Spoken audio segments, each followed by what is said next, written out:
อันนี้เป็นฝรั่งแตงโมนะคะ เดี๋ยวเราจะมาห่อฝรั่งกันค่ะทุกคน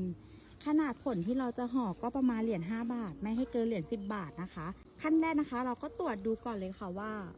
ผลไม้ของเรามีรอยอะไรหรือเปล่าอย่างอันนี้ค่ะ มันมีริ้วรอยแบบนี้นะคะ เราก็เด็ดออกไปเลยค่ะไม่ต้องเก็บไว้นะ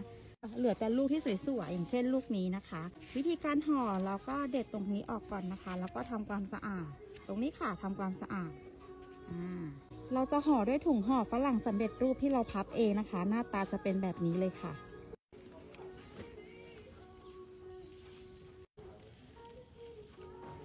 ห่อมาแล้วก็จะหน้าตาเป็นประมาณนี้เลยนะคะ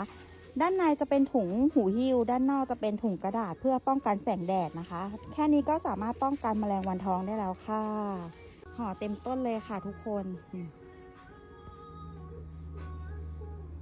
เราห่อกันเต็มต้นเลยนะคะนี่ฝีมือในการห่อ